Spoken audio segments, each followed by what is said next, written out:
Bonsoir et bienvenue dans ce nouvel épisode du Akasho. C'est l'épisode 7, donc c'est donc le Akasho 7.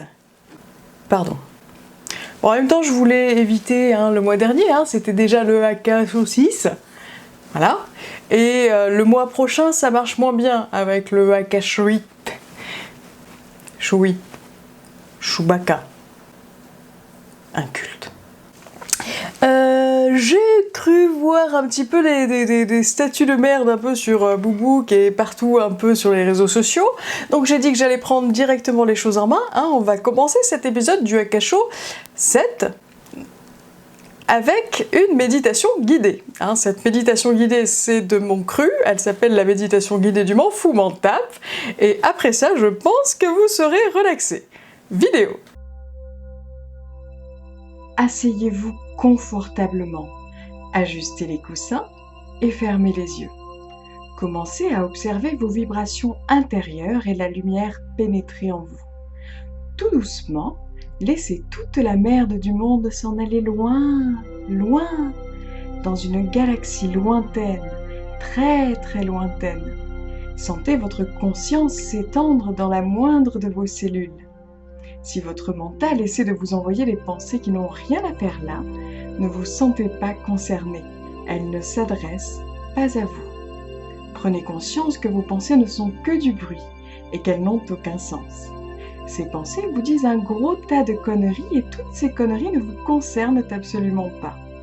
Vous êtes là, présent, à votre simple conscience, dans votre parfaite paix intérieure. Ces pétasses ne peuvent pas venir vous emmerder dans votre bulle de sérénité. Non, non, non. Respirez, prenez de la latitude. Observez l'inspiration, expirez. Et avec ces respirations, ressentez tout le bordel ambiant partir doucement, loin, loin de vous, dans une galaxie lointaine, très très lointaine. Inspirez de la force, expirez de la merde. Autorisez-vous à inspirer votre propre nature paisible et confiante. Si des images de votre vie pourrie et emmerdante se pointent, ne les laissez pas perturber votre nature profonde. Remettez le focus sur vos respirations. Vous êtes en paix. Laissez votre corps exprimer tout son ras-le-bol et libérez-le en disant « m'en fous, m'en tape ». Vos pensées ne sont que des vagues qui s'échouent sur la plage de non-sens et retournent à l'océan. À chacune de vos respirations, tout redevient calme et tout le bordel et les emmerdes s'effacent dans le rien. M'en fous, m'en tape. Prenez un moment pour apprécier le silence. Ces enfoirés ne peuvent atteindre une pureté telle que celle que vous êtes en ce moment même. Vous êtes l'infini, sans début ni fin. Vous êtes le tout. Complètement relaxé et libre de penser. Vous pouvez maintenant ouvrir les yeux et dans une dernière longue expiration, imprégnez-vous d'un dernier et profond « m'en fous, m'en tape ».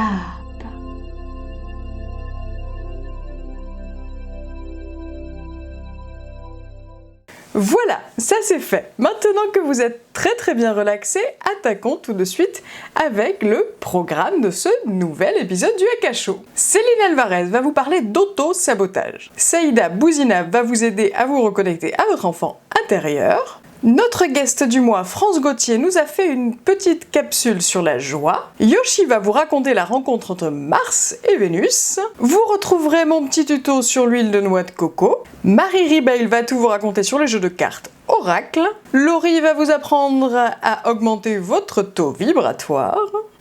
Céline vous a fait un petit tuto sur les bonhommes allumettes. Et enfin, ma chronique à moi sur les énergies féminines et masculines. Vous retrouverez aussi un petit bêtisier, mon coup de cœur et mon coup de gueule, la question du spectateur Et c'est tout. C'est déjà pas mal, hein? Ça vous va? C'est parti mon kiki! Première chronique du mois, c'est à toi Céline, et tu vas nous parler d'auto-sabotage. Vidéo.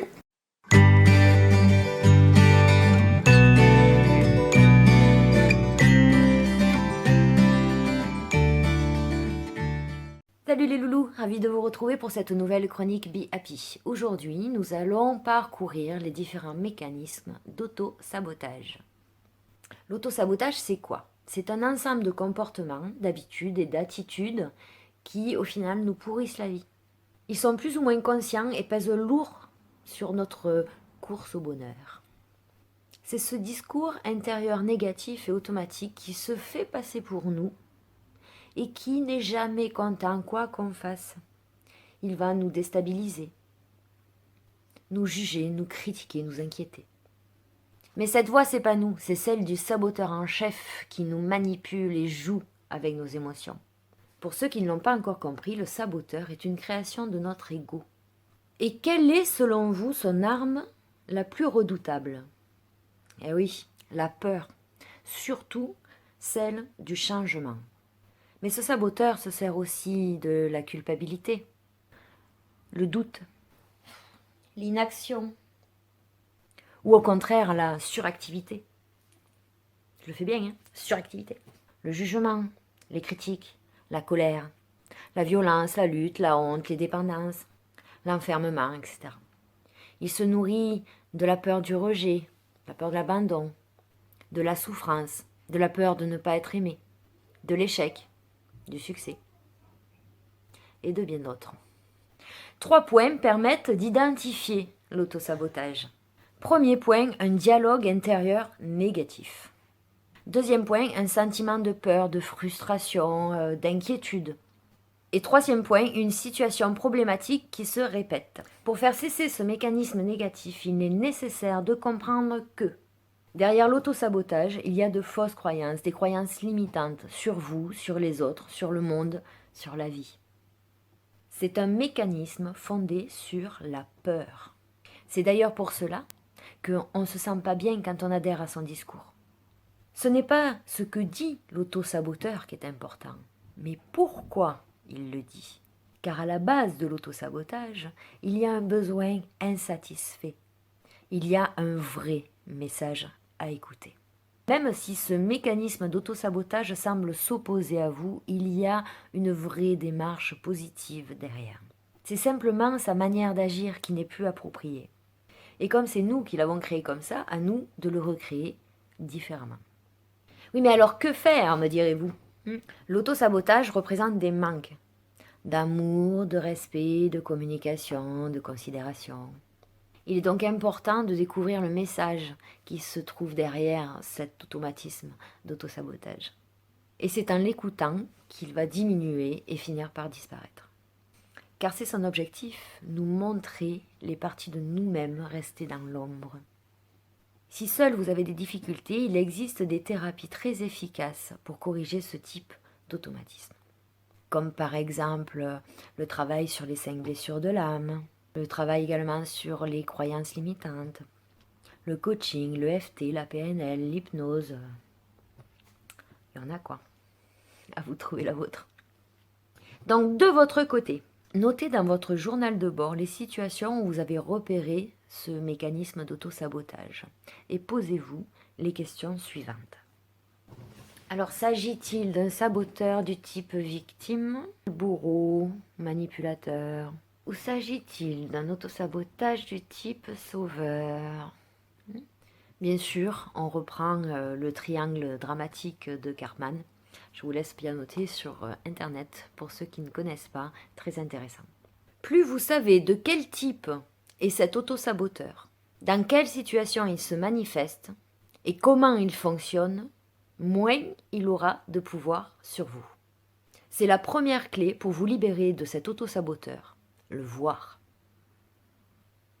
Car si vous le voyez, c'est que vous êtes conscient et c'est surtout que cet autosaboteur, ce n'est pas vous. Environ 50% du travail pour vous libérer de l'autosabotage consiste juste à observer ces mécanismes. car vous cessez alors de vous identifier à eux.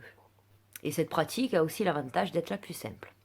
Donc la prochaine fois que cet auto-saboteur reviendra, pour vous critiquer par exemple, contentez-vous juste de l'observer. Ne dites rien, ou alors « Ah ouais ».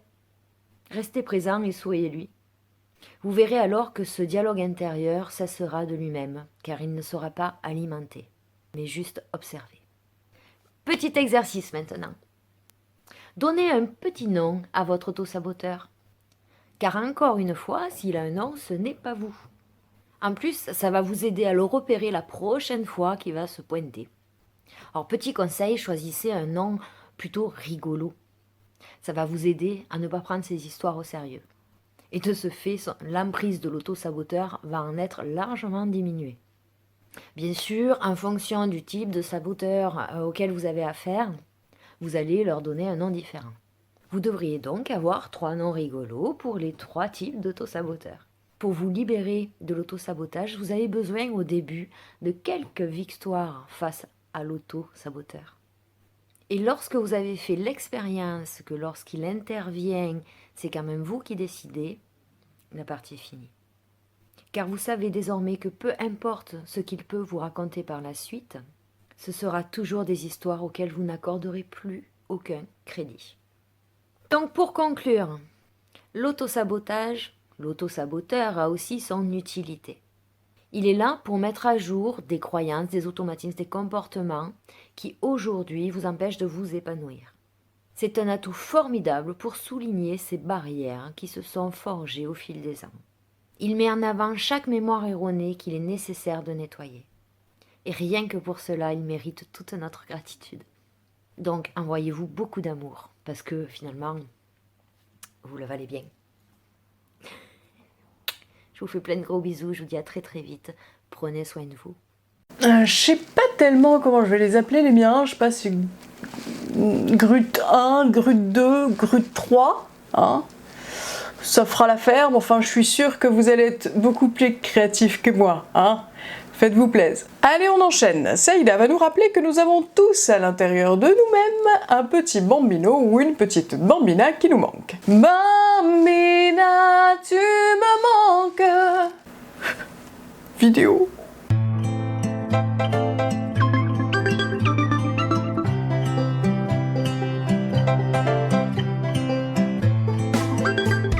Coucou tout le monde, comment allez-vous ce soir? Mes copains et moi, oui, ce sont mes copains, on a choisi de vous parler de l'enfant intérieur.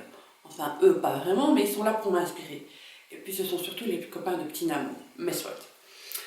L'enfant intérieur, un vaste sujet.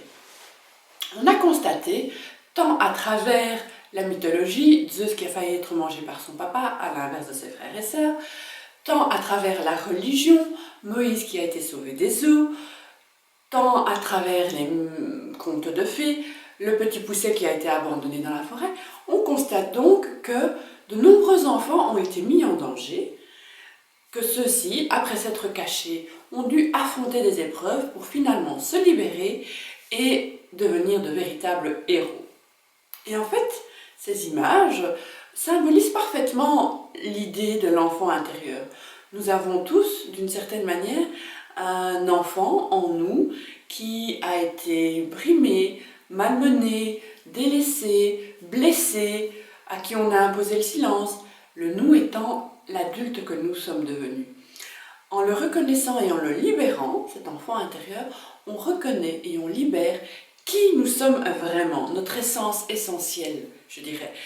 On libère et on reconnaît notre potentiel créatif, notre spontanéité, et puis finalement, d'une certaine manière, on libère et on reconnaît le héros qui sommeille en chacun d'entre nous. Dans les années 40, un très célèbre psychiatre, Carl Gustav Jung, a fait ceci comme remarque, à savoir que la plupart des sauveurs étaient souvent des enfants. Mais quoi de plus normal finalement, puisqu'ils ont en eux cette capacité de transformation. À partir de là, il a développé le concept d'individuation, qui est un processus qui pousse chacun d'entre nous à être des individus les plus complets possibles, grâce aux capacités de transformation que possède l'enfant qui sommeille en chacun d'entre nous. Bien sûr, ce thème-là a été développé, abordé de 1000 façons par plein d'autres spécialistes, dans plein d'autres matières, telles que l'analyse transactionnelle, où on a l'enfant, le parent et l'adulte. On retrouve petit, moyen et grand moi dans le Huna. Alors, je l'ai un peu schématisé, et ainsi de suite. Dans les années 80, il y a un couple d'analystes, Hall et Sidra Stone, qui vont un peu plus loin en disant qu'on ne peut pas réduire la personnalité à ces 3 aspects, au ça, au moi, au surmoi, etc. Mais qu'il faut aller plus loin parce qu'on est constitué de multiples sous-personnalités. Nous avons en nous un protecteur, un artiste, un tyran aussi, oui, un arriviste, un créatif, etc., etc. Et donc, tout ça pour vous dire que une de ces sous-personnalités, c'est justement l'enfant intérieur. Et en grandissant, on a perdu le contact avec lui et on a perdu finalement toute une part de magie et de merveilleux. On a perdu une certaine spontanéité. On a perdu, comme dirait Frédéric Lenoir, la joie parfaite. S'émerveiller de ce qui est, tout simplement. À partir de là, on se rend compte que finalement, et je vous l'expliquerai plus tard, quand on prendra contact avec notre enfant intérieur, on va lui faire un super cadeau. On va lui dire que finalement, il n'a pas besoin de grandir parce que c'est justement lui, enfant intérieur, et les capacités qu'il recèle qui vont nous permettre à nous, l'adulte, d'avancer plus épanoui, etc. Donc, ce principe d'enfant intérieur, moi personnellement, je ne connais personne, aucun adulte d'aujourd'hui, qui enfant n'a pas connu des conflits, des blessures, etc. C'est pour ça que l'enfant intérieur, le concept, le principe, l'idée, connaît un tel succès aujourd'hui. Il y a différentes méthodes et les ateliers connaissent beaucoup de succès aussi. Mais finalement, tout ça pour vous dire quoi? Que ce qui est important, c'est de parvenir à entrer en dialogue avec cet enfant intérieur parce qu'il recèle, en le libérant, il va développer, mettre à nu toute cette énergie créatrice qu'il possède. Il va être une véritable source de régénération, une véritable source de vitalité. Et ce qui est encore plus merveilleux, c'est que cette source, elle est là en nous. Ça, c'est le plus important. Elle est en nous et pas à l'extérieur. Donc, oui, c'est important de pouvoir entrer en dialogue avec cet enfant intérieur pour pouvoir avancer sur notre chemin. Alors, comme je vous l'ai dit, il y a une multitude de méthodes. Moi, je vais vous en présenter une simple, assez courte, qu'il faut répéter. C'est comme pour bien des choses. Avec moi, je vous l'aurais déjà remarqué, il faut s'appliquer. Et donc, dialoguer avec son enfant intérieur, ce n'est pas jouer à l'enfant. C'est simplement entrer en contact et parler comme à une vraie personne. Donc, d'abord, vous allez retrouver la posture de l'enfant, les postures de l'enfant. Pour rentrer en contact avec lui, vous allez mettre vos 2 mains sur votre plexus solaire, à savoir au-dessus du nombril, en dessous de la poitrine. Vous allez fermer les yeux et vous adresser à lui comme à une véritable personne. Pour ce faire, vous aurez peut-être l'envie de ressentir des sensations physiques et donc prendre des postures d'enfant, des gestes, des attitudes d'enfant. Allez-y, lâchez-vous.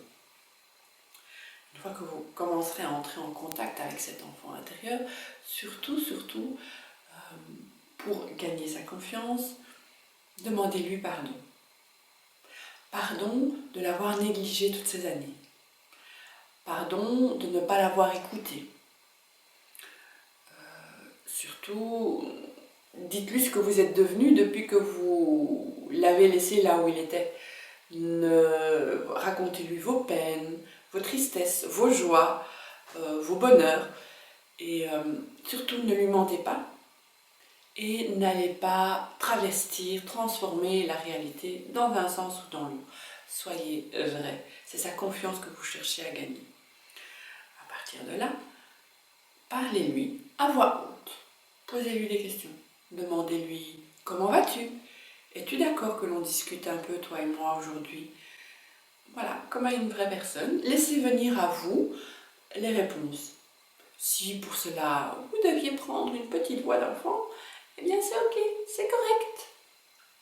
Par contre, si cela vous dérange, si cela vous déroute, cette voix enfantine qui apparaît tout d'un coup, c'est peut-être que vous n'acceptez pas tout à fait votre enfant intérieur.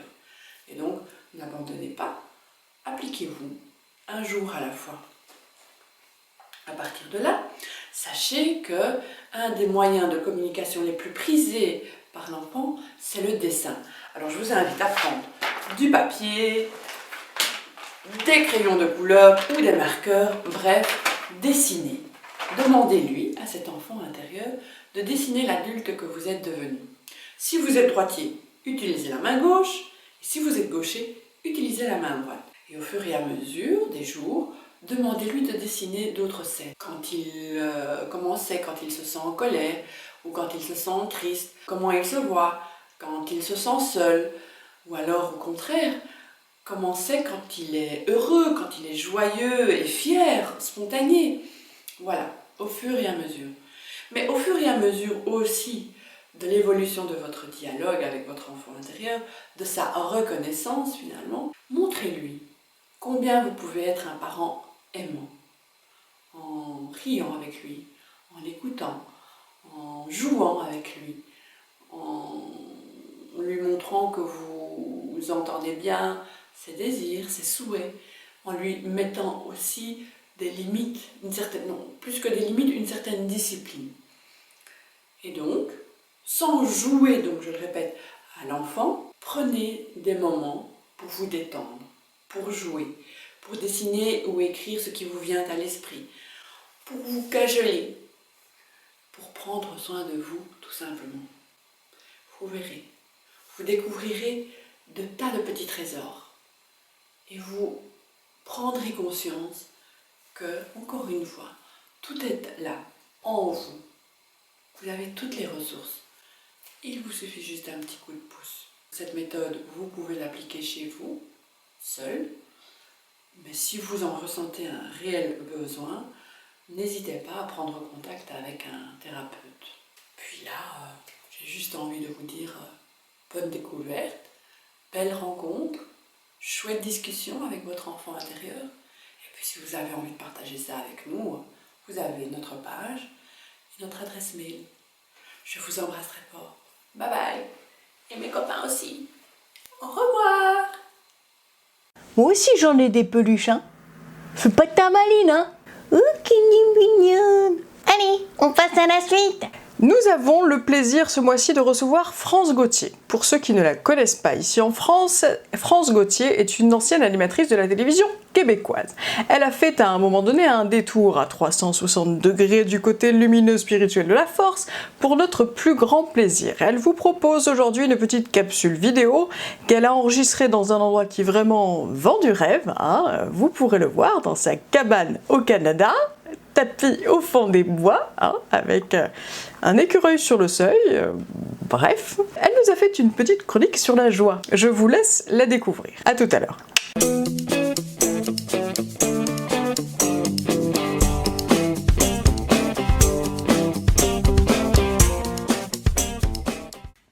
Hey, bonjour à tous, je m'appelle France Gauthier, je suis une ancienne journaliste à la télé québécoise, défroquée en répandeuse de bonnes nouvelles.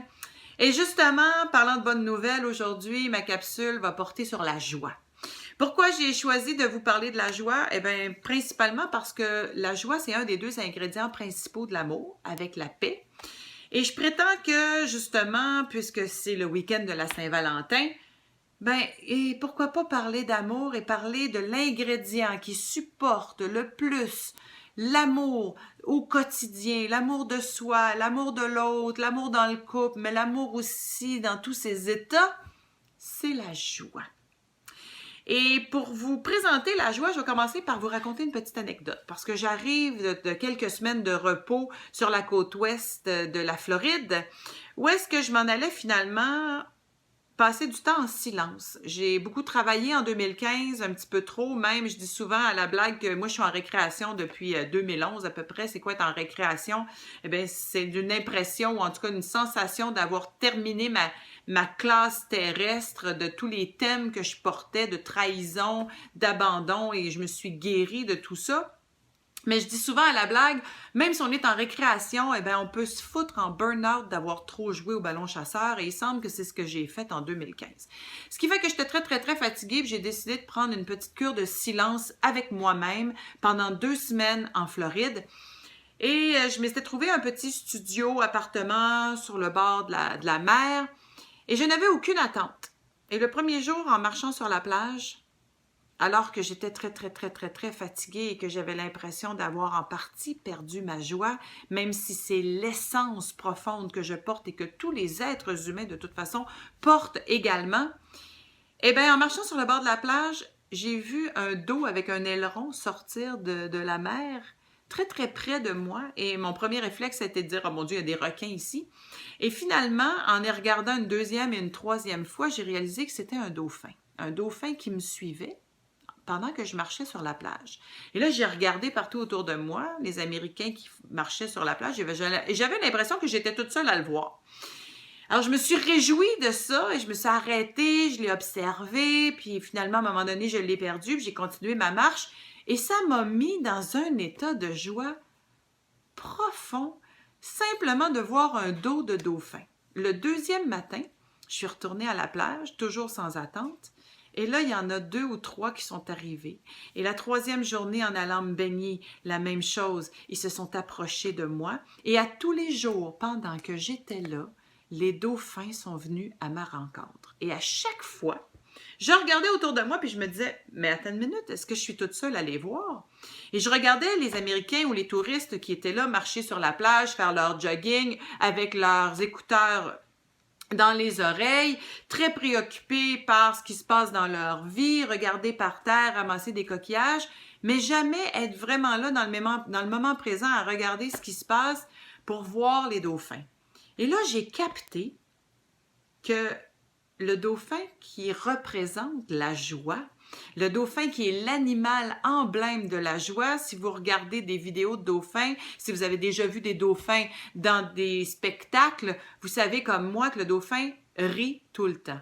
On a l'impression qu'il rit sans arrêt, qu'il est joyeux, qu'il est et qu'il vit dans une grande liberté. Alors pour moi, le dauphin représente la joie. Et là, je me disais, mais la joie, c'est aussi une fréquence. C'est une fréquence que lorsque on n'est pas dans notre cœur d'enfant, elle est très, très, très difficile à capter. Et puisque moi, mon intention en allant en Floride était de me reposer, oui, d'être en silence avec moi-même, mais de me rencontrer, et que le simple fait de m'accorder cette vacance-là toute seule avec moi-même me faisait tellement de bien, probablement que dès que je suis arrivée là-bas, j'étais déjà dans un processus de retrouver cette joie-là à l'intérieur de moi. Eh bien, les dauphins sont venus à moi tous les jours pendant que j'étais là. Et ça m'a tellement ravie. Et là, j'ai réalisé que la fréquence en question, on peut la capter seulement quand on est à l'écoute également. Et c'est pour ça que j'avais l'impression d'être toute seule à les voir. Les gens autour de moi ne semblaient même pas regarder la mer, elles semblaient très préoccupées par ce qui se passait dans leur vie à ce moment-là, ce qui fait qu'ils ne les voyaient pas. Et à un moment donné, j'ai réalisé qu'il y avait toujours un noir américain que je voyais tous les jours sur la plage, et pour une raison indéterminée, j'étais très attirée à aller lui parler. J'avais l'impression de voir autour de lui sa bonté. Et ça émanait de son être, et j'étais très attirée d'aller lui parler. Et je l'ai fait à un moment donné, puis je lui ai demandé s'il avait vu les dauphins, puis il m'a dit « Oh, they're pretty, hein? Ils sont très beaux, les dauphins. » Alors je me suis dit « Ah, ben lui, il les voit! » Et quelques jours plus tard, à force de le voir à tous les jours sur la plage, j'ai décidé d'aller entreprendre une conversation avec lui pour réaliser que mon nouvel ami, qui s'appelle Ray, était probablement soit un petit peu autiste ou peut-être dysphasique, mais qu'il avait en tout cas une différence qui fait qu'il était totalement et entièrement dans son cœur et dans son cœur d'enfant. Et avec son plus grand sourire, il m'a raconté un petit peu ce qu'il faisait là. Et j'ai découvert un être exceptionnel qui lui voyait les dauphins parce qu'il était sur la fréquence de la joie. Il passait des heures à regarder la mer en écoutant de la musique. Il était rayonnant et je me suis dit, wow, ok, voici la fréquence de la joie. Maintenant, pourquoi est-ce qu'on perd la joie dans notre vie? Moi, je l'ai perdu souvent. Je l'ai perdu beaucoup dans les années 2000, de 2006 à 2011, entre autres, dans cette période où j'ai été en guérison, en accéléré de tous les thèmes de ma vie, principalement le thème de la trahison et de l'abandon, et que j'étais perpétuellement en peine d'amour. J'ai perdu ma joie parce que j'avais donné mon pouvoir aux gens autour de moi, donner mon pouvoir à un être, un amoureux par exemple, ou quelqu'un que je croyais qui allait devenir mon amoureux. J'avais donné mon pouvoir. Et dans ces années-là, j'ai réappris à reprendre mon pouvoir. J'ai réalisé que j'avais une responsabilité, que j'avais un grand pouvoir créateur, que je pouvais changer toute ma vie, tout ce qui se passait dans ma vie, simplement avec un nouveau regard et en prenant soin de moi. Et c'est très, très, très important, ça a l'air cliché de dire prendre soin de soi, mais à un moment donné, je me suis retrouvée dans un état où est-ce que j'étais dans une profonde dépression amoureuse et j'étais couchée en petite boule sur mon divan, je me sentais trahie, j'avais de la peine et j'avais l'impression qu'il n'y avait plus rien que je pouvais faire. J'avais tout fait. J'avais rencontré des psychologues, j'en avais parlé à mes amis, j'en avais parlé à tout le monde. Et tout à coup, il m'est venu l'éclair de génie de dire « Ouais, mais t'as tout fait, t'en as parlé à tout le monde, t'as fait plein de démarches, mais est-ce qu'une seule fois tu t'es arrêté pour aller rencontrer cette souffrance-là à l'intérieur de toi? » Et dans cet exercice-là, d'aller rencontrer la souffrance à l'intérieur de moi, de me laisser le temps, je me suis couchée sur mon divan et je suis allée rencontrer chacune de mes cellules qui étaient souffrantes à l'intérieur de moi. Par ce simple exercice-là de présence, j'ai ressenti pour la première fois depuis plusieurs semaines, là, alors que j'étais encore en peine d'amour, j'ai ressenti un petit peu de joie. Et j'ai réalisé que offrir mon regard, porter mon attention sur la souffrance qui m'habitait à ce moment-là, m'apportait de la joie. Le simple fait d'être présente à moi-même m'apportait de la joie. Et en cultivant cette présence-là et en m'offrant de plus en plus d'espace pour être avec moi-même, pour méditer, pour aller marcher en nature, pour aimer ce qu'il y avait là, la nature, les huards, le lac, la forêt. Bref, en étant présente, la joie s'est réinstallée de façon de plus en plus permanente. Et à un moment donné, j'allais mieux une journée sur 2, 2 journées sur 3, 3 sur 4, puis à un moment donné, 5 sur 5. On peut choisir la joie à chaque instant. Mais bien sûr, quand on est souffrant, quand on est déclenché dans nos blessures, c'est très difficile de choisir la joie. Alors l'étape juste avant de choisir la joie, c'est de se permettre d'aller rencontrer ce qu'il y a là. De se permettre, les maîtres disent, accueillez votre souffrance. J'aimais pas le mot accueillir parce que je trouvais ça passif et je me disais, moi, je vais aller à sa rencontre. Alors, pour les filles ou les hommes d'action, allez à la rencontre de votre souffrance et ça va vous apporter de la joie quand vous êtes déclenché dans vos blessures. Et pour ceux qui sont moins des gens d'action, ben accueillir, c'est aussi bon. Et je vous dirais que simplement le niveau de présence, que ce soit d'aller à la rencontre ou de l'accueillir, va vous apporter un grand moment de joie. Et ça se réimprègne. Ça vient s'imprégner, ça laisse une empreinte dans le plexus et ça vous permet par la suite de repuiser à ce réservoir de joie. Alors, merci d'avoir été avec moi, puis j'espère vous rencontrer bientôt. Je devrais être en Europe au mois d'avril 2016, à Bruxelles, entre autres. Alors, j'espère que vous serez au rendez-vous. À bientôt. Merci France. Je vous avais dit que ça vendait du rêve son chalet, hein, tout en bois vêtu. C'était mignon. Vous pourrez avoir la chance de rencontrer France Gauthier en Europe lors de sa tournée et elle sera notamment à Bruxelles du 15 au 17 avril, c'est Saïda qui organise, donc vous pouvez, si vous avez besoin de renseignements, etc., nous envoyer un petit mail à l'adresse de la team et on transmettra à Saïda, sinon contact.osez-vous.net. La suite maintenant, Natacha Yosho nous a fait un petit topo sur le livre Mars et Vénus se rencontrent, et puis c'est assez mignon, assez drôle, hein, comme vous connaissez Natacha. Vidéo.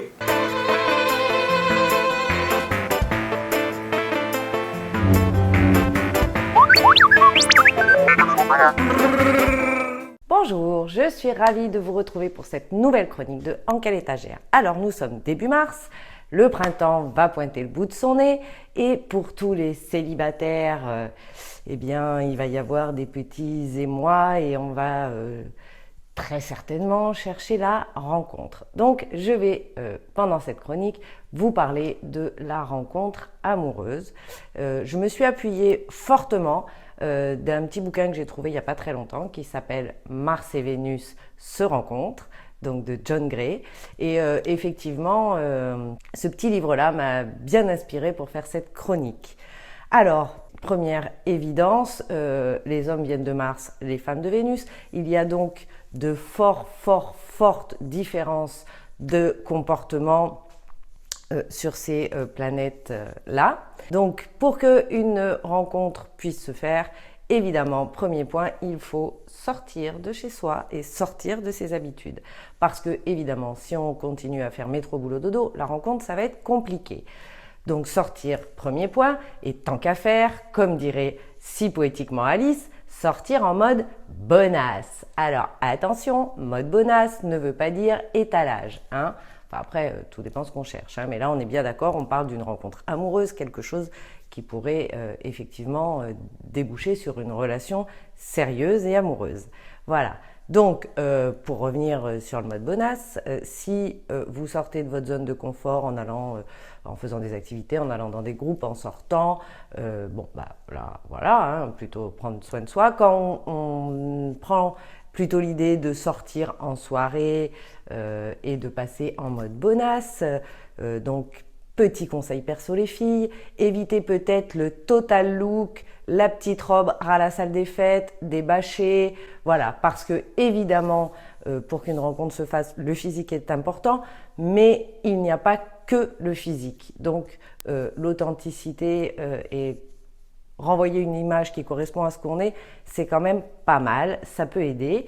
Parce que si on table que sur le physique et qu'on étale la marchandise, j'ai envie de vous dire, la relation, elle va pas durer aussi longtemps que les impôts. Hein? Ça va pas suffire. Voilà.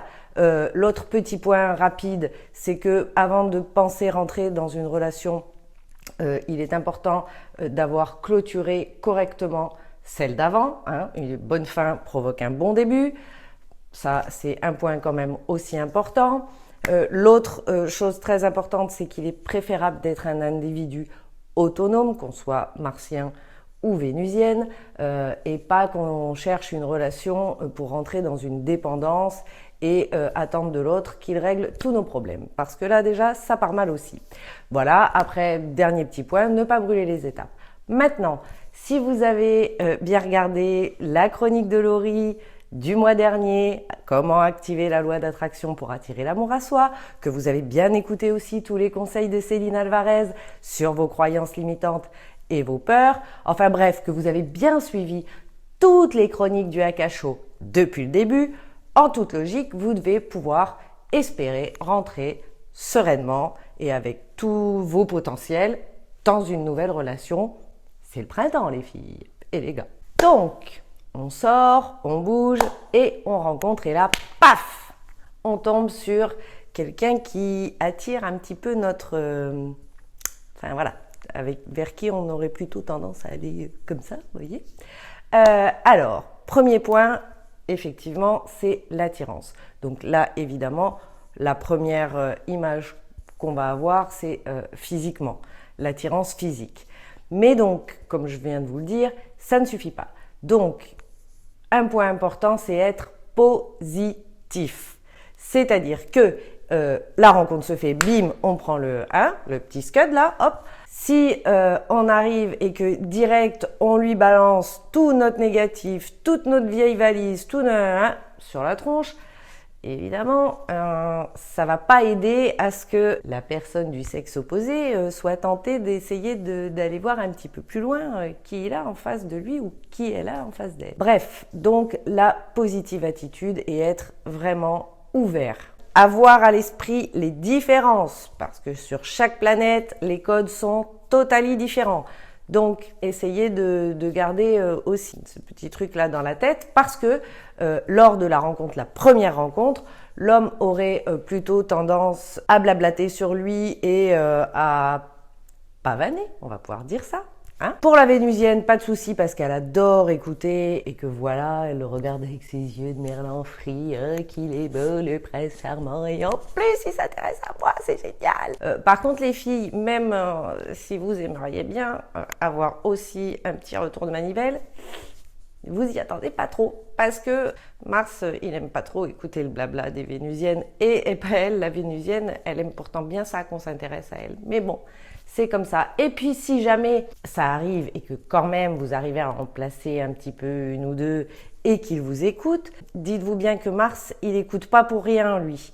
Donc il va toujours vous trouver des solutions à tout et vous donner son point de vue, tu devrais faire comme ci, tu devrais faire comme ça, nanani, nanana, enfin bref. La vénusienne, c'est pas vraiment ce qu'elle attend, mais bon, il va falloir faire avec parce que Mars a quand même tendance à se placer en professeur. Et Vénus, elle n'a pas forcément toujours trop le choix, elle écoute. Donc ça, il va falloir, pour la vénusienne, essayer de ne pas se bloquer avec ça. Et pour le martien, s'il vous plaît, essayez juste d'écouter, ça peut être bien aussi. Puis en plus, c'est reposant pour vous. Hein, vous n'êtes pas obligé de nous trouver des solutions à tout. Ok ? Après, un autre truc, c'est que dans le coup... Vénus va avoir tendance à poser des questions, à questionner. Et ça, pour une vénusienne, c'est signe qu'elle s'intéresse à vous et que vous l'intéressez, voyez-vous. Le martien, en général, prend le truc comme si déjà elle cherchait à fliquer. Mais attends, pourquoi elle veut savoir tout ça sur moi? C'est quoi cette histoire? Moi, j'ai pas envie qu'on me flique ou qu'on me contrôle ou que voilà. Hop. Les petits gars, si on fait ça, c'est parce que juste... on veut vous connaître, c'est tout. Alors on se détend. Donc la rencontre une fois faite, on passe à l'étape 2, on se revoit, on se parle un peu plus. Donc les petites différences dont je viens de vous parler à l'instant provoquent une certaine incertitude. L'étape 2, c'est l'incertitude. C'est-à-dire qu'à un moment donné, on se pose la question, attends, est-ce que l'herbe n'est pas plus verte ailleurs? Est-ce que je fais bien de continuer à creuser vers là ou pas? Enfin voilà. Là, il y a un petit moment de flottement et donc on essaye de communiquer un petit peu plus et de voir un peu plus loin s'il y a possibilité ou pas, s'il y a vraiment des atomes crochus ou pas. Alors là, Mars, lui, il arrive avec l'artillerie lourde parce qu'il a besoin de montrer ses capacités, de montrer à quel point c'est un martien solide qui va pouvoir... prendre en charge et régler tous nos problèmes, nous rendre la vie plus douce, enfin voilà. Pour Vénus, dans le coup, si déjà d'entrée, elle a l'impression qu'elle se sent pas trop écoutée et que on va un petit peu lui mettre le grappin dessus, elle va avoir un peu plus de difficulté à se projeter. Parce que Vénus se projette très vite, hein, les filles. Là, je vais surprendre personne, hein. Mais Vénus, tout de suite, j'ai envie de dire au bout de 10 minutes et 3 phrases, est déjà en train d'extrapoler, de savoir si elle va être mariée, combien il va lui faire d'enfants, s'ils vont avoir une belle maison avec ou sans piscine, enfin blablabla. Voilà. Ben oui, et oui, on est comme ça, nous les filles. Donc dans le coup, si déjà au départ ça coince un petit peu, la fille va avoir un peu de mal à se projeter, bien qu'elle a quand même une super forte capacité à quand même, au départ de la relation, gommer les petits trucs qu'elle voit tout de suite, mais qu'elle se dit « Oh ben non, ça va s'arranger, ça va aller mieux ». Donc là, dans cette deuxième étape de l'incertitude, Mars, par rapport à ce qu'il va aussi voir et qui va peut-être pas totalement coller, va avoir lui plutôt tendance à reculer un petit peu dans sa grotte et se dire « Oh, attention, est-ce que celle-là, elle va pas m'en demander trop? Est-ce que je vais être à la hauteur? Est-ce que ?» Et donc lui, il recule. Donc là, grosse différence aussi, parce que dans le coup, Mars recule, mais en même temps, Vénus, elle a envie quand même d'aller voir un peu plus loin et de voir si effectivement ce qu'elle a vu, ça peut se gommer ou pas. Et donc, elle sort les chevaux, l'artillerie lourde et on y va, quoi. Donc, en général, là, petit message perso aux Vénusiennes, laissez-le dans sa grotte. Parce que plus vous allez essayer d'aller le chercher et de le tirer de sa grotte, et plus il va avoir envie de se barrer. Et petit message aux Martiens, essayez peut-être de ne pas rentrer tout de suite dans vos peurs et de vous dire que si la Vénusienne, elle vous colle un petit peu et qu'elle essaye un petit peu de vous faire sortir de votre grotte là, c'est peut-être parce que juste vous l'intéressez, voyez ? Alors après plusieurs tentatives, j'ai pas réussi à faire court sur ce sujet. On se demande bien pourquoi, tiens d'ailleurs. Donc je vais vous proposer cette chronique-là étalée sur 2 mois parce que j'ai pas arrivé à faire autrement. Comme ça, vous serez obligé de regarder. Toc. Et bien voilà, comme j'ai pas réussi à faire court, je vous dis ciao ciao et je vous retrouve au mois d'avril pour une seconde partie de Mars et Vénus se rencontrent, où vous aurez la fin des petites explications. Jusque-là, je vous dis ciao, ciao, je vous fais des gros bisous, prenez soin de vous, amusez-vous et rencontrez. Ciao. Merci Yoshi. Alors je passe une annonce là tout de suite, si vous êtes un beau mâle, bien sous tout rapport, vous pouvez, parce que Yoshi est célibataire, nous faire parvenir vos candidatures, CV, lettres de motivation, lettres d'amour, à l'adresse de la team du Akasho, nous lui transmettrons, je me ferai un plaisir de trier avant. Parce que là tout de suite maintenant, la situation est critique. En gros, elle nous gave. Non, je déconne. Quoique. Mais enfin, elle mérite de trouver l'amour et je me suis dit que j'allais lui filer un petit coup de pouce, comme ça, manière. Puis elle a hâte de mettre en pratique tous les beaux conseils qu'elle vous donne, Ce serait peut-être pas mal aussi. Bon, enfin, je dis ça, je dis rien. C'est l'heure du tuto, parce que 0 plus 0 égale la tête à tuto. Vidéo. Aujourd'hui, nous allons passer en revue quelques utilisations de l'huile de noix de coco. Une noix de coco, pour les ignorants, c'est ça. Vous trouverez l'huile sous diverses formes dans le commerce. En cuisine d'abord, le tofu nawak. Mettez de l'huile dans un wok, ajoutez des poivrons et des oignons, faites rissoler. Ajoutez du tofu, faites rissoler. Des épices indiennes, salées. Ajoutez des tomates, faites rissoler. Ajoutez du lait de coco, des graines de sésame et du jus de citron vert, ainsi que de la coriandre fraîche. Laissez mijoter à couvert 8 minutes. C'est prêt! Pour une utilisation beauté afin d'être au top de sa bonassitude, utilisez l'huile de noix de coco sous forme liquide dans un premier temps. Pour les cheveux sur les pointes sèches. Les petites sécheresses de la peau.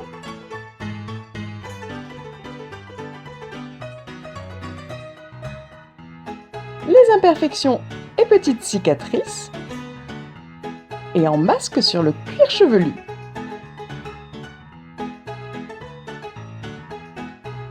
Pensez à être sensuel.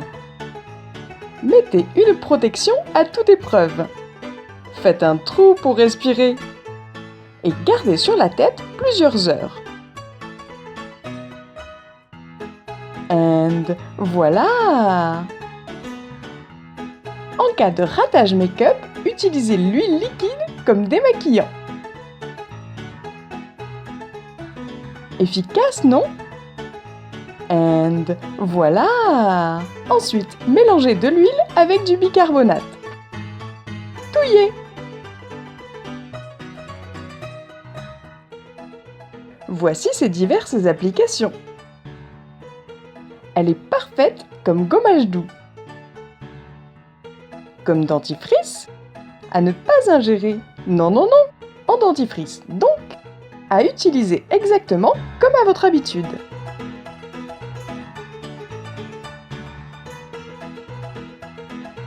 Gardez en bouche quelques minutes, elle protège l'émail, blanchit et prévient les caries. Crachez!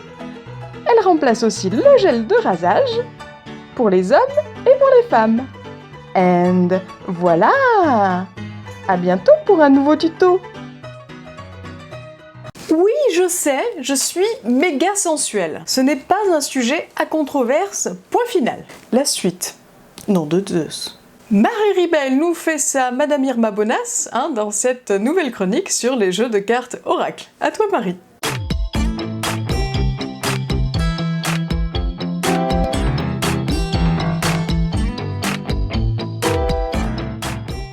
Bonjour les amis, alors aujourd'hui je vais vous parler d'une de mes grandes passions, les jeux de cartes Oracle. Comme vous le voyez, j'en ai une belle collection, j'adore ça, je les utilise au quotidien, donc que ce soit pour des questions personnelles ou dans le cadre de mes consultations. À quoi ça sert? Comment les choisir?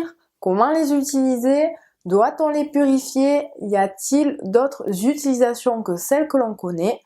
Je vous propose de découvrir ça maintenant. Alors, à quoi ça sert? Donc d'abord, je le rappelle, les jeux de cartes Oracle ne sont pas véritablement dédiés à la voyance ou à la divination, mais sont des supports de guidance au quotidien. Par exemple, on peut les utiliser dans un cadre de développement personnel, donc pour travailler sur soi. Elles vont nous donner des conseils pertinents, des clés essentielles pour avancer et pour se découvrir. Donc elles vont par exemple nous montrer des points sensibles à travailler, etc. Alors elles peuvent également nous apporter des pistes, des solutions à explorer pour gérer par exemple des relations difficiles, que ce soit avec son conjoint ou professionnellement, que ce soit aussi dans le cadre d'une situation difficile à régler, etc. Mais elles peuvent aussi être un appui ou nous guider lorsqu'on a des grosses décisions à prendre, lorsqu'on sent qu'on est dans un gros changement, dans un tournant important de notre vie, et ce, quel que soit le domaine. Mais les cartes réservent bien d'autres surprises, puisqu'on peut aussi les utiliser comme support afin de parler, de communiquer avec notre ange ou notre guide, selon le terme que vous employez. Donc on peut lui poser des questions et recevoir des messages. Et enfin, on peut leur trouver plein d'autres utilisations créatives, mais ça je vous en parlerai un peu plus loin dans la vidéo. Alors comment les choisir? Je vous conseille de tout simplement laisser faire votre intuition et d'aller vers le jeu qui vous attire. Observez-les, regardez-les et voyez quel thème, quelles images, quel jeu véritablement vous parle tout simplement. Ne prenez pas un jeu pour de mauvaises raisons, c'est-à-dire par exemple parce que c'est le dernier jeu tendance, ou alors parce que c'est celui que détient l'un de vos amis, etc. Non, ne prenez que celui qui vous attire. Alors comment les utiliser? Si c'est la première fois que vous utilisez un jeu, je vous conseille de vous familiariser avec.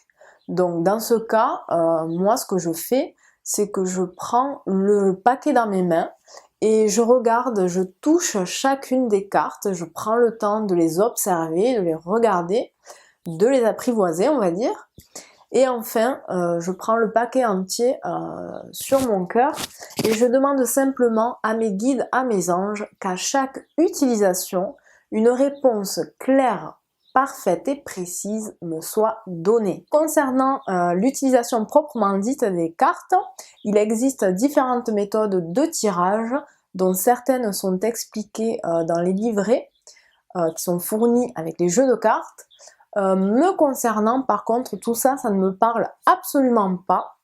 Je préfère, et de loin, ma propre méthode, qui est toute simple. C'est celle avec laquelle je me sens le plus à l'aise. Alors, je trie mes cartes avec les mains, n'est-ce pas, pas avec les pieds, évidemment. Et tout en triant, je pose ma question à mes guides et je leur demande que la réponse me soit donnée par le biais d'une carte qui tombe du jeu. Et c'est à chaque fois la bonne carte, celle qui répond précisément à ma question. Alors en faisant cela, il arrive que 2 ou 3 cartes tombent, ça signifie simplement qu'une réponse plus détaillée doit être faite, ou alors il arrive qu'aucune carte ne tombe du jeu, ce qui veut simplement dire que je ne suis pas prête à accueillir la réponse, soit par exemple parce que je suis très énervée, ça m'arrive, soit parce que je suis trop dans l'émotionnel et que j'ai pas encore pris assez de recul face à la situation, etc. Alors concernant l'interprétation du tirage, je vous conseille simplement de vous référer à la notice explicative où évidemment les cartes sont détaillées dans leur signification. Par contre, avec le temps, je vous recommande surtout de laisser faire votre intuition. C'est-à-dire de faire très attention aux images, aux mots, aux souvenirs que vont évoquer, aux idées aussi, que vont évoquer les cartes en les regardant. Parce que dans tous ces éléments-là vont se trouver des réponses, des évidences à étudier et qui vont vous aider à formuler l'interprétation de votre tirage. Alors, doit-on purifier les jeux de cartes oracle ? Oui, très certainement. La fréquence, par contre, ça dépend de chacun, de votre ressenti. Il y en a qui le font à chaque utilisation, il y en a qui le font régulièrement, par exemple une fois par semaine, une fois par mois. Moi, j'avoue, je suis mauvais élève, je le fais très rarement. La raison en est simple, c'est que je n'en ressens pas le besoin, tout simplement parce que je demande à chaque fois à mes guides que réponse parfaite et juste me soit donnée. Donc vraiment quand je le fais, c'est parce que je sens que les réponses commencent à être un peu confuses ou imprécises, mais c'est vraiment très rare. Donc quand je les purifie, ce que je fais, c'est que soit j'utilise de la sauge qui est très efficace, soit j'utilise comme mes pierres des coquilles Saint-Jacques, je pose simplement le jeu de cartes dessus et je laisse reposer le jeu pendant quelques heures, voire quelques jours. Encore une fois, c'est selon l'intuition. Une fois que je sens que c'est bon, je le reprends. Existe-t-il d'autres utilisations que celles que l'on connaît ? Oui, pour ma part, j'ai trouvé plein d'autres utilisations très sympathiques, notamment pour développer sa créativité. Alors pour vous donner un exemple, je l'utilise beaucoup avec ma fille. On a inventé un petit jeu très sympathique. Donc elle choisit un jeu de cartes oracle. Elle tire, elle pioche une carte au hasard qu'elle va observer pendant quelques instants. Après ça, elle va me raconter sur le vif une histoire en reprenant des détails, des éléments qu'elle a vus sur l'illustration ou qu'elle a déchiffrés. Ça peut donner des résultats très surprenants, très sympathiques et surtout ça développe son imaginaire, ça l'aide à s'exprimer oralement, donc voilà. Et en plus elle trouve ça très rigolo. Alors me concernant, je l'utilise aussi pour ma propre créativité, donc il m'arrive aussi de piocher une carte et par contre j'utilise l'écrit pour canaliser un texte à partir de cette carte ou pour inventer une histoire tout simplement et ça donne véritablement des résultats bluffants. Donc je vous invite à faire ce petit exercice et vous pouvez évidemment utiliser d'autres supports, donc à l'oral, à l'écrit comme je le fais, mais aussi pourquoi pas en dessinant, en peignant et même en jouant de la musique tout simplement. Alors il n'y a aucune limitation à votre imagination pour par exemple inventer des petits rituels, des petits exercices créatifs mais aussi thérapeutiques. Ça peut donner des résultats vraiment bluffants, vraiment sympas. Donc je vous invite à essayer. Alors vous l'aurez compris, les jeux de cartes oracle sont un outil formidable au quotidien, que ce soit dans le cadre de la guidance, du travail sur soi, pour développer sa créativité, son intuition, pour communiquer avec son guide.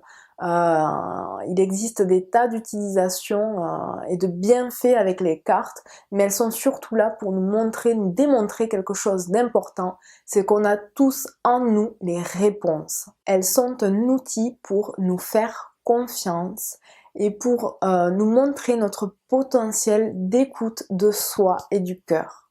Voilà les amis, c'est maintenant terminé, je vous retrouve le mois prochain et en attendant, prenez soin de vous. À bientôt. Merci Marie. Alors c'est pas la peine de te la péter avec tous tes jeux, hein, parce que moi aussi j'en ai. Et puis moi aussi je sais faire plein de trucs avec des cartes, ok ? Je sais même faire des tours de cartes. Du genre là, voici une carte. Là c'est la carte qui tourne, Non, alors c'est comme ça. On se lève et puis on fait le tour de la carte. Non, toujours la carte qui tourne. Attends, on fait le tour de la carte. Voilà. En plus, j'ai choisi la carte amour. C'est tellement mignon. Ça, c'était foireux. Hein, En même temps, il me reste à peu près 15 minutes pour tourner, parce que Céline Alvarez a rendu ses chroniques hyper méga à la bourre. Donc, pour vos réclamations, envoyez-lui un coup de pied au derche à elle. Merci. On en est où? Je sais toujours pas parce que j'ai toujours pas d'assistante. Je vais bien, tout va bien. Et en plus, il y a des mouches. Voilà. Laurie, c'est l'heure de la chronique de Laurie. Alors, Laurie, elle va nous parler de quoi? Elle va nous parler de comment augmenter son taux vibratoire. C'est ça. Go! Vidéo!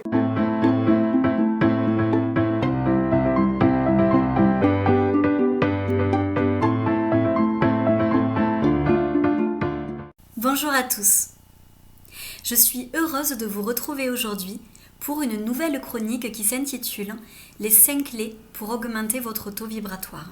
En effet, pour créer la vie de vos rêves, pour avoir une énergie au top des tops, pour avoir une santé parfaite et une super intuition, quoi de mieux que d'avoir un taux vibratoire le plus haut possible. Pour cela, 5 clés fondamentales. Tout d'abord, ayez une hygiène de vie la plus saine possible. Dormez suffisamment, respectez votre rythme biologique. Buvez beaucoup, de l'eau bien entendu. Ayez une alimentation saine et variée. Privilégiez les fruits et légumes. Limitez votre consommation de sucre, de produits industriels et chimiques. Limitez également la viande. Pour ma part, je suis végétarienne, donc c'est facile, mais sachez que vous pouvez trouver des protéines dans d'autres aliments. Limitez aussi si possible la cigarette. Je sais, c'est pas facile pour vous les fumeurs, mais c'est mieux. Et aussi évitez les drogues. Bon, ok, j'espère que vous ne vous droguez pas, mais on ne sait jamais. Pour finir, essayez le plus possible d'avoir une activité physique régulière, que ce soit du sport, de la marche, du pilate, du yoga. Faites ce qui vous fait plaisir car c'est comme ça que vous tiendrez sur la durée. Deuxième point, focalisez-vous sur le positif. Arrêtez de vous critiquer et de critiquer les autres. Arrêtez de vous plaindre, de vous dévaloriser, de vous juger et de juger les autres également. Soyez le plus bienveillant possible, le plus gentil possible. Ayez également des pensées et des paroles positives. Vous pouvez aussi réciter des affirmations positives si vous en avez envie. Oui, je m'aime et je m'accepte telle que je suis. Ouais, c'est vrai. En même temps, je m'aime et je m'accepte telle que je suis. Entourez-vous de personnes qui augmentent votre niveau de bien-être, qui vous poussent vers le haut, qui vous stimulent, qui vous encouragent. Riez et souriez le plus souvent possible. Faites la liste de vos joies, de vos bonheurs, de tout ce que vous aimez dans la vie. Vous pouvez d'ailleurs tenir un journal de gratitude où vous noterez tous les soirs les 3 choses positives que vous avez vécues dans la journée. Ça permet d'augmenter votre niveau de bien-être et d'entraîner votre cerveau à se focaliser sur le positif.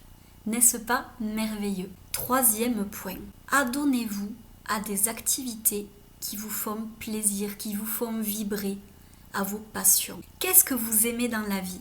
Est-ce que c'est chanter, danser, jardiner, tricoter, peindre, prendre de bons bains chauds, câliner vos animaux? Qu'est-ce que vous aimez réellement? Faites-le. Faites-le plusieurs fois dans le mois pour pouvoir faire descendre votre niveau de stress et augmenter votre taux vibratoire. Faites-vous le plus plaisir possible. 4e point. Pensez que la nature est un excellent thérapeute. Allez dans la nature le plus possible pour vous ressourcer, vous ancrer, vous réaligner. Faites des câlinous aux arbres. Utilisez les cristaux pour vous recharger. Jardinez. Marchez pieds nus dans l'herbe. Vous verrez, en plus, c'est super agréable. Vous pouvez aussi aller à la plage et pourquoi pas même vous baigner. Bon, j'avoue, il fait un peu froid en ce moment encore, mais vous savez que l'eau froide, ça revigore. Dernier point. Pensez également que l'expression artistique permet de se libérer de toutes les émotions refoulées à l'intérieur de soi et donc d'augmenter notre niveau de bien-être. Listen to your heart when it's calling for you. Listen to your heart. There's nothing else you can do. I don't know where you're going, and I don't know why. Listen to your heart before you tell him goodbye. Ben ouais, les chansons tristes, ça permet aussi de remonter le taux vibratoire. Hein. Vous pouvez créer un tableau de visualisation comme vous l'a montré Céline dans l'émission de la Saint-Valentin. Vous pouvez faire des coloriages, des mandalas, en plus c'est super méditatif comme exercice, ou alors faire de la peinture, de la poterie, du dessin, du loisir créatif, ou alors danser, je sais qu'il y en a qui adorent ça, ou bien chanter, ça c'est ma passion à moi. Je ne sais pas comment te dire, j'aurais peur de tout foutre en l'air, de tout détruire, un tas d'idées à mettre au clair. Ben ouais. Créer des bijoux, créer des galets décorés, ou alors ce que vous pouvez faire également, c'est vous adonner à l'écriture. L'écriture est un excellent exutoire. Écrivez le plus souvent possible. Et si c'est des choses négatives, pensez à les brûler ou à les jeter, mais surtout ne les gardez pas, c'est pas super positif. Si vous avez des questions, vous pouvez toujours me les envoyer via le mail du Akasho. Et voilà, j'ai fini pour aujourd'hui. Je vous souhaite une excellente fin de journée, un très bon mois de mars, rempli de bonheur, et je vous dis à très bientôt pour de nouvelles aventures. Merci Laurie. Ben oui, je ne suis pas la seule à chantouiller dans la team, Laurie, elle est très douée pour ça aussi, et puis donc il se pourrait que dans un des prochains shows, je demande à toute la clique, à toute la team, de chantouiller aussi. Elles vont être ravies, absolument ravies. Céline, vengeance personnelle. Allez, c'est l'heure du coup de cœur et du coup de gueule du mois. Donc, mon coup de cœur ce mois-ci va aux cérémonies, les awards pour les intimes. Donc les Oscars dans un premier temps parce qu'ils ont enfin décerné un truc à Leonardo DiCaprio, DiCaprio, c'était mérité, amplement mérité, disons-le, voilà. Et puis il en a profité pour faire un laïus sur l'écologie, donc ça fait pas de mal à la planète, merci Léo. Et aussi pour les Césars, parce que tant qu'à faire, en France, on a couronné de succès, et avec une récompense, le film Demain, dont on vous a parlé dans le show du mois de décembre. Donc ça aussi, c'était vachement canon. Bravo les gars. Mon coup de gueule, ce mois-ci, je suis tellement énervée que j'en ai pas. J'avais bien un truc sur Nadine Morano, mais enfin, c'est cliché, donc on va la laisser tranquille un peu. Bon, enfin, si elle pouvait un peu la fermer de temps en temps, ce serait bien. Voilà, bisous Nadine. La suite maintenant, c'est le tuto des petits bonshommes allumettes, et je remercie les petites mains de fée, à savoir les petites mains de la fille de Céline, qui, voilà, parce que Céline triche. Je n'ai rien contre Céline du tout ce mois-ci, tout va bien. Puis en plus, elle au moins, elle a une assistante vidéo.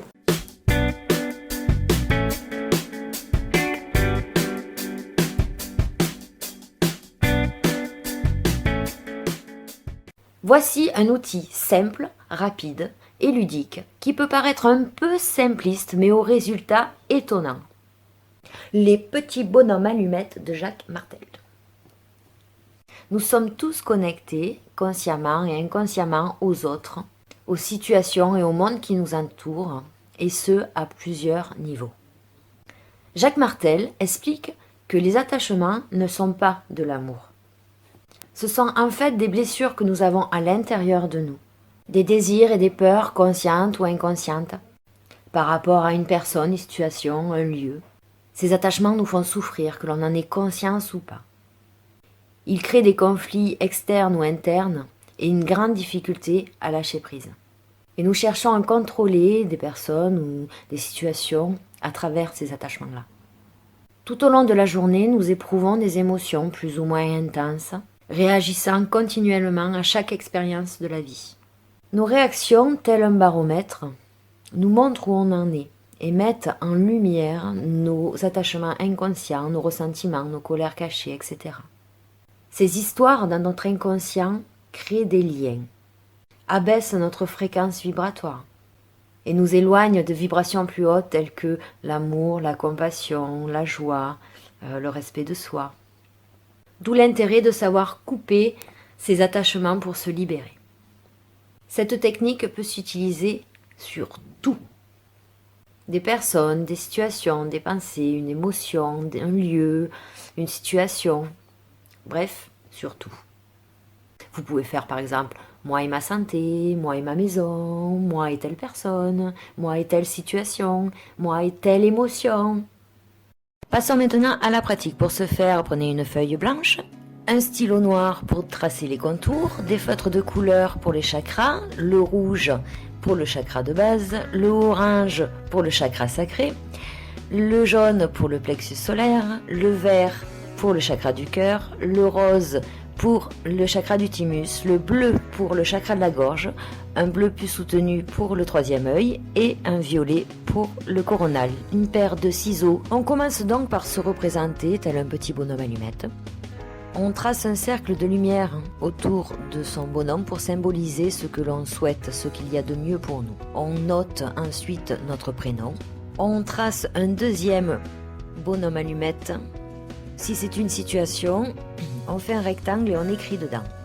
On trace un cercle de lumière autour de ce deuxième bonhomme ou du rectangle pour symboliser ce que l'on souhaite et ce qu'il y a de mieux pour cette personne ou la situation. On trace ensuite un cercle de lumière autour des deux bonhommes en rajoutant des petits rayons de lumière qui vont symboliser ce que l'on souhaite et, encore une fois, ce qu'il y a de mieux pour les deux personnes. On trace ensuite les lignes d'attachement conscientes et inconscientes entre les deux bonhommes au niveau des différents centres d'énergie, différents chakras. Dans la version classique, il y a 7 lignes qui relient les 7 chakras. Personnellement, je rajoute une 8e ligne qui va représenter le chakra du thymus. Donc, de bas en haut, nous commençons avec le feutre rouge avec le chakra racine au niveau du sacrum. On continue avec le feutre orange avec le chakra sacré, légèrement en dessous du nombril, le jaune pour le chakra du plexus solaire, le vert pour le chakra du cœur, le rose pour le chakra du thymus, le bleu pour le chakra de la gorge, le bleu foncé pour le chakra du troisième œil et le violet pour le chakra couronne au sommet du crâne. Le fait de les faire en couleur n'est pas obligatoire. Ceci dit, j'ai trouvé qu'avec les couleurs, l'action était beaucoup plus rapide. Une fois terminé, avec la paire de ciseaux, coupez la feuille de papier au niveau des lignes d'attachement. Certains vous diront de faire ce que vous voulez de ces papiers-là. Vous pouvez les jeter, les brûler, ce n'est pas important. Ce n'est pas mon avis. Le fait de les brûler permet de purifier et le fait de les rendre à la terre, de les enterrer ou de les faire partir dans l'eau courante permet de transmuter en lumière. Mais comme toujours, l'important est de faire ce que l'on sent être le plus juste pour nous sur le moment. La seule règle générale me semble être ne pas garder ces papiers, parce que cela équivaudrait à garder le problème. Ils n'apportent aucune information, dont tout ce qu'ils portent, c'est justement l'énergie dont on veut se libérer. Je vous invite à terminer avec justement Ho'oponopono, que mon amie Saïda a largement expliqué lors d'une précédente chronique, ce qui va vous permettre de nettoyer et guérir vos mémoires anciennes et les schémas inconscients qui vous portent préjudice. Alors, on ne conserve pas tout ça. En revanche, vous pouvez conserver la trace de ce que vous avez fait dans votre journal de bord. Tel jour, j'ai fait bonhomme allumette sur tel problème. Et noter au fur et à mesure les changements que vous allez observer. Prenez le temps de faire les petits bonhommes allumettes. Vous verrez, votre enfant intérieur vous remerciera. Et vous verrez aussi combien les résultats peuvent être étonnants. Toi, être sceptique ? Teste. Le meilleur moyen de voir si ça marche, ça reste encore de l'essayer. Je vous invite à nous raconter dans les commentaires sous la vidéo votre expérience avec cet exercice. Ça pourra très certainement aider d'autres personnes. En attendant le prochain tuto, je vous fais plein de gros bisous. Je vous dis à très très vite et pensez à mettre surtout beaucoup de folie dans votre vie. Ciao! Merci Céline. Donc dernière chronique maintenant, et heureusement, hein, c'est la mienne. Je vais vous parler des énergies féminines et masculines, enfin bon, tout ça, vidéo. Petite chose, je n'ai pas tout censuré dans la vidéo, c'était pas possible, sinon il y aurait eu que des bips partout. Donc éloignez les enfants. Merci.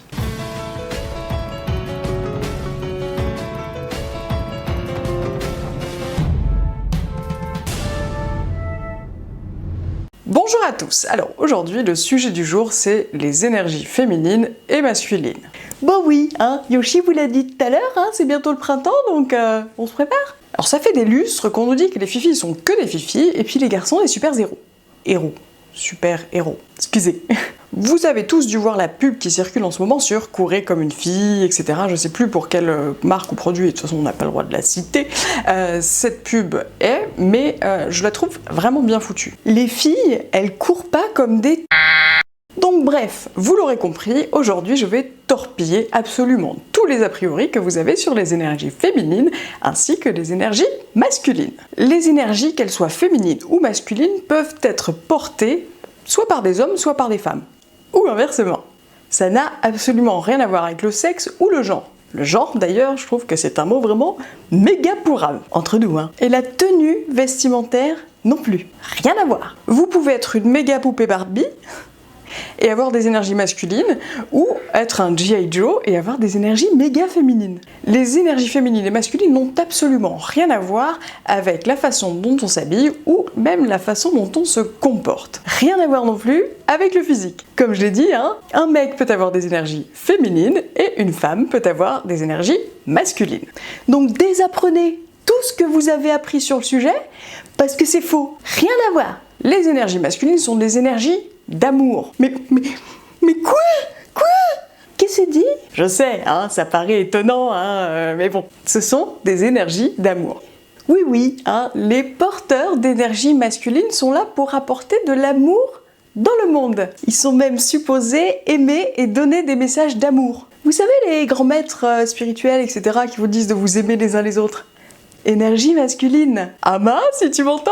Les gens qui vous regardent avec des yeux de merlan frit, comme si à chaque fois que vous ouvrez la bouche, il y a des petits cœurs qui en sortent. Énergie masculine. Les toutous waf waf. Énergie masculine. Tous ceux et celles qui aiment, sans trop savoir comment ni pourquoi, qui peuvent pas s'empêcher d'aimer, mais qui aiment quand même. Énergie masculine. Mais pourquoi donc? Eh bien tout simplement parce que le monde a besoin de conscience. Et la conscience, elle, pour émerger, eh ben, elle a besoin d'être nourrie de plein d'amour possible. Du mignon tout plein, de l'amour, de l'amour, de l'amour, de l'amour. Et si elle reçoit tout cet amour, eh ben, elle va pouvoir se déverser sur le monde. Mais qui donc qui donne la conscience, voyons donc? Les énergies féminines. Banzai! Parce que les énergies féminines, c'est pas comme on nous l'a fait croire depuis le début, hein, c'est pas que des Bridget Jones qui se goinfrent devant des films de cul. D'amour. Des films d'amour. Pardon. Les énergies féminines transpirent la conscience par tous les pores de la planète. La conscience est brute de décoffrage. Vous voyez une mère qui serait capable de soulever un 36 tonnes juste avec son petit doigt, hein, parce que son enfant est coincé dessous. Oui, les enfants font des conneries, souvent. Bon. Bah, les énergies féminines, c'est ça. De la puissance, du brut, des gens qui vont nous amener des énormes prises de conscience, hein. Voilà. C'est concis, ça passe pas par quatre chemins, hein, parce que la conscience dégomme. Vous voyez? Quelques exemples de porteurs d'énergie féminine en vrac. Les chats miaou miaou. Je fais vraiment trop bien le chat. Tu vois, les chats, ils disent rien à battre de t'aimer humain. File-moi des croquettes. Énergie féminine. Les artistes, hein, souvent, qui sont tellement aimés qu'ils en profitent quand ils sont un peu futés pour balancer des messages comme ça de conscience, hein, ni vu ni connu dans leurs chansons, dans leurs films, hein, dans Dora l'exploratrice, on s'en fout. Énergie de conscience féminine. Les mères divines, que t'as pas intérêt à les faire chier, sinon elles te bottent le cul. Énergie féminine. Les espèces de saloperies qui mettent aussi le doigt là où il faut pas et qui te clouent le bec en 2 microsecondes quand tu veux pas. Ça aussi. Énergie féminine. On a souvent envie de les puncher, mais faut pas, hein, c'est comme les insectes, ce sont nos amis. Il faut les aimer aussi, hein, parce que sinon elles donnent pas de conscience. Vous avez suivi ou bien? Donc oubliez tous vos concepts sur les fifis, et ce qu'elles font en tant que fifi et comme des fifis, hein, parce que ça tient pas la route. Je suis désolée. Alors, par le passé, hein, pendant des milliers d'années même, on a essayé de nous faire croire que c'était les hommes qui étaient porteurs de la conscience. Hein. C'était une manière de dégommer, hein, mais pas dans le bon sens. Hein. Il y a eu un peu une couille dans le potage. On a présenté les hommes comme des super-héros, hein, je l'ai dit tout à l'heure, hein, fiers, courageux, le slip rouge par-dessus le pantalon bleu, ce genre de truc, hein, remplis de pouvoir, forcément. C'est eux qui avaient le beau rôle, et notamment, hein, souvent, celui de sauver la nénette qui s'était paumée comme une quichasse tout en haut de sa tour, avec sa longue tignasse. Du coup, comme on a cru à tout ça pendant des milliers d'années, hein, les hommes, et d'ailleurs, hein, peu importe s'ils portaient des énergies féminines ou masculines, ont pris le monopole. Je vous fais pas un topo sur l'histoire, mais enfin, les femmes ont eu le droit de vote méga tard, hein, entre autres. Puis surtout, hein, fallait surtout pas qu'elles ouvrent trop le bec, hein, on sait jamais. Un peu comme la Belle au bois dormant, hein, après autant d'années, on n'est pas sûr qu'elle ait eu méga top réflexe du dentifrice, hein, donc on sait jamais. Mais comme on a fait un peu le tour de cette expérience-là, hein, il était un petit peu temps de passer à autre chose, donc on inverse tranquillou milou la situation, hein, et on rétablit les énergies telles qu'elles sont vraiment, et pas telles que l'humain les a créées. C'est pas plus mal. Donc les énergies masculines se font remettre à leur place, hein, ils se font un petit peu secouer le prunier du haut, et la vie les pousse à un peu plus d'amour que d'ordinaire, comme dirait Cabrel. Il est mignon. C'est pas plus mal, hein, je vous l'ai dit, hein, il y a eu un petit peu une couille dans le potage, hein, la conscience elle a eu du mal à émerger parce que ils ont carrément oublié de filer de l'amour un peu dans le monde, hein. Voilà. Puis d'un autre côté, les énergies féminines arrivent enfin à sortir de leur coquille, et elles peuvent enfin commencer à étaler la marmelade de la conscience sur tous ces petits humains mignons. Et même sur les moins mignons d'ailleurs, hein. De toute façon ça leur fait pas de mal. Et on voit donc plein de personnes avec des énergies féminines monter au créneau et reprendre un peu le power de la télécommande du monde. Je vous rassure, hein, ils vont pas diffuser que du The Voice ou du Dancing with the Stars ou Bridget Jones, heureusement. Alors parfois ce sont des femmes, hein, de type femelle, puis parfois ce sont des hommes de type poilu. Woody, hein, si tu m'écoutes, je te kiffe. Les énergies féminines sont littéralement portées en ce moment même. Donc elles regorgent d'amour, elles sont aimées par plein de gens, tout le monde cherche la spiritualité et la conscience. On voit plein de femmes avoir du power, puis c'est bien sympa. Girl power! Non, cette chronique n'est pas féministe. Quoique, mais enfin bon, c'est indépendant de ma volonté. J'en ai rien à battre. Mais enfin bon, on l'a dit plus tôt, hein, les énergies féminines ne sont pas forcément mignonnes, hein. Elles ne brossent pas dans le sens du poil, elles épilent. Ça va être ma conclusion du jour, hein, donc ça fait pas forcément du bien par où ça passe, mais je vous laisse méditer là-dessus, hein. À bientôt quelque part, mes poulets. Question du spectateur maintenant, qui est une spectatrice en l'occurrence, parce que les mecs, vous êtes carrément pas des rapides. Niveau question, je veux dire. On va être un peu sérieux, hein, pour une fois. C'est une question de Céline. Elle a perdu, il y a de cela 2 ans, son conjoint et le père de ses enfants, et elle a gardé de très très bons rapports avec sa belle famille, mais il se trouve qu'aujourd'hui, elle a rencontré quelqu'un et elle ne sait pas trop comment leur annoncer ça. Alors ma belle Céline, je vais vraiment t'inviter à modifier la pensée que tu as, la croyance que tu as à la base. Ce n'est pas une mauvaise nouvelle que tu apprends. La mauvaise nouvelle, ils l'ont déjà appris il y a déjà de cela 2 ans, quand ils ont appris le décès de leur fils et de ton conjoint.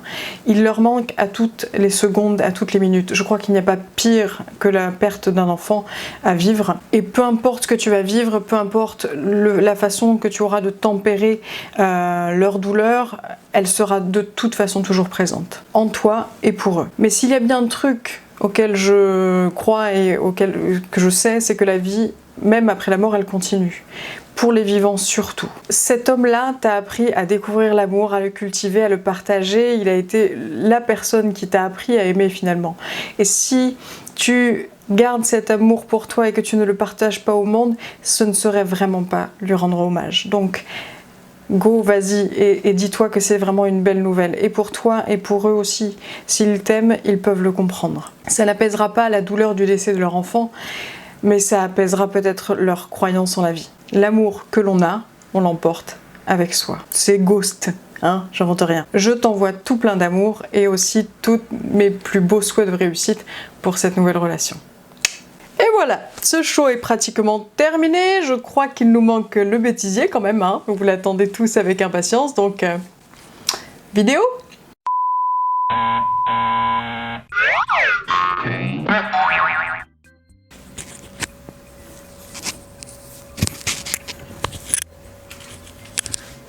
Allez, dégage. Mode bonasse enclenché.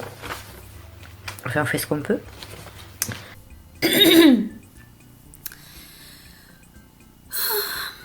Bon. Non, c'est pas émission, ça commence bien. Putain. Alors attention, je vais éternuer. Eh ben non. Non. Mais attaquons sans plus tarder cette nouvelle émission avec cette... Mais attaquons sans plus tarder cette spéciale Saint-Valentin avec un problème. Mais attaquons tout de suite cette spéciale. Mais attaquons tout de suite cette spéciale. Mais attaquons tout de suite cette spéciale Saint-Valentin avec un programme tout amour. Je sais plus où j'en étais. Je sais plus où j'en étais. Et le monde spirituel qui... Et qu'on va pouvoir placer, on va pouvoir négocier un peu comme on veut, comme on peut, enfin... Et détends-toi, détends-toi. Bonjour à tous. On sait jamais, sur un malentendu ça peut marcher. Tu l'as vu ma nouvelle caméra? Elle filme bien, hein, ma nouvelle caméra. Je vais y arriver. Mais où qu'il est la caméra? Mais où qu'elle est la... Est-ce qu'elle est bonne la lumière là? Est-ce qu'elle est bonne la lumière là?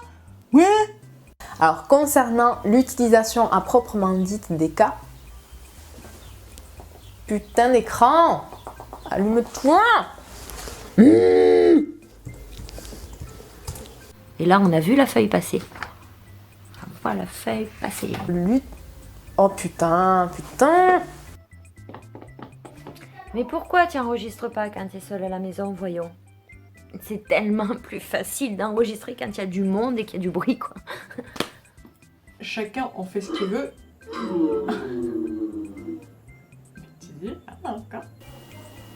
Bon, tu t'actives le steak.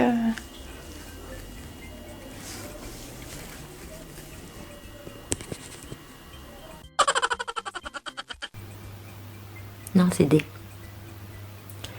mécanismes derrière. Comme vous l'a montré Céline dans le Akasho 5 du mois. C'était pas ça. C'était le Akasho 6. Bon. Reprenons. Conscient. J'ai oublié la fin de ma phrase. Auteur en chef. Qui... Putain, j'ai encore oublié la fin de la phrase. Moïse qui a été sauvé des œufs. N'importe Nawak Saïda. Comme Zeus qui a été sauvé de la blablabla. Alors déjà, il va falloir... D'ailleurs, la plus... Alors, concernant la méthode...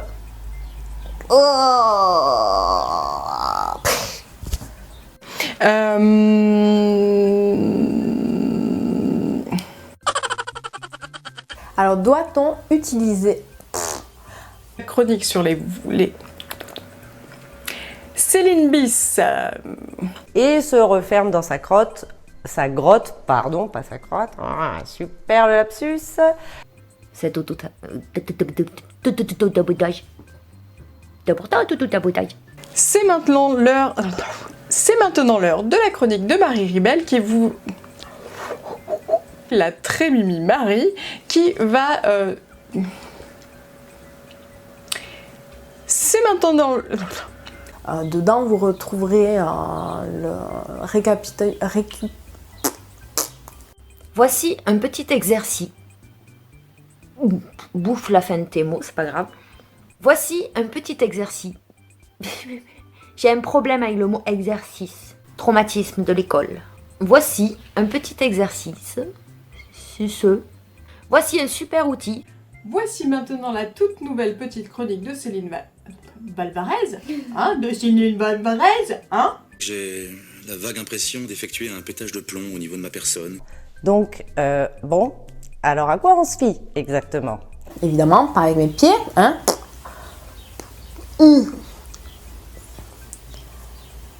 Ça... Oh. Vidéo.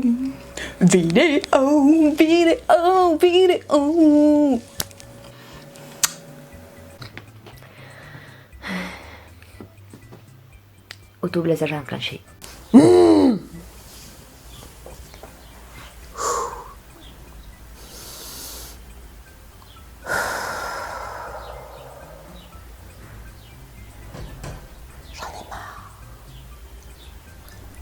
Piano, souple sur les pattes arrière. 1. On reste détendu, l'œil aguerri, le poil luisant, et on y va. Donc je vais arrêter parce que j'en ai marre, j'en ai marre, j'en ai marre, j'en ai marre.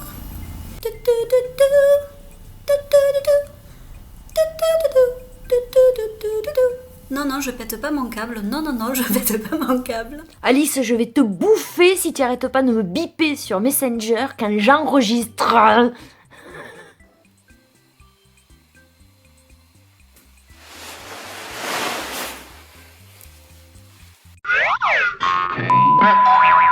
Vous remarquerez que Marie s'est grandement lâchée, hein, ça y est, elle se détend le string. On est content. Et voilà, ce show est pratiquement terminé. Je voudrais juste donner quelques news en vrac. La team du Haka Show étant pour parler pour une collaboration avec ABC Talk qui organise des conférences à grande envergure un petit peu partout en France. Et il se pourrait bien que le Haka Show commence un Haka Show Tour éventuellement dans les prochains mois. Plus d'infos prochainement. Et petit spoiler pour terminer en beauté, nous aurons le plaisir et la chance extraordinaire d'interviewer monsieur Stéphane Alix le 20 mars prochain lors de sa conférence justement organisée par ABC Talk le 20 mars à Toulouse. Donc après la conférence, on va pouvoir papoter un petit peu avec Stéphane Alix qui va nous parler de son livre Le Test dont vous avez très certainement déjà entendu parler. Donc on va se balader avec Yoshi hein, et on va prendre le petit micro, le petit trépied, la petite caméra et aller papoter avec Stéphane. Parce qu'en plus, il est super gentil Stéphane. Soyez pas farouches, si vous êtes dans le coin et si vous avez envie de venir à notre rencontre pour nous voir nous et éventuellement Stéphane, hein, parce que bah, c'est sa conférence à la base, on ne mord pas. Enfin Yoshi c'est sûr, moi... c'est moins sûr. Allez, ce Haka Show est maintenant terminé. Pensez à partager à tous vos amis, tous vos potes, sur tous les réseaux sociaux, sur Google, YouTube, Facebook, Twitter, Instagram, tout, partout. Cliquez sur les pouces. Faites-vous plaisir, faites-nous plaisir, et à bientôt quelque part, mes poulets. Vous pouvez vous rendormir. Oh, oh, mamma mia, here I go again. My mind, how can I resist you? Mamma mia, that's your show again. My mind, I started. I've been working hard. Who's this day we party? My mind, I ain't ever let you go. Mon précieux, mon trésor, si tu souhaites rejoindre la communauté du Haka Show, à la chaîne tu dois t'abonner.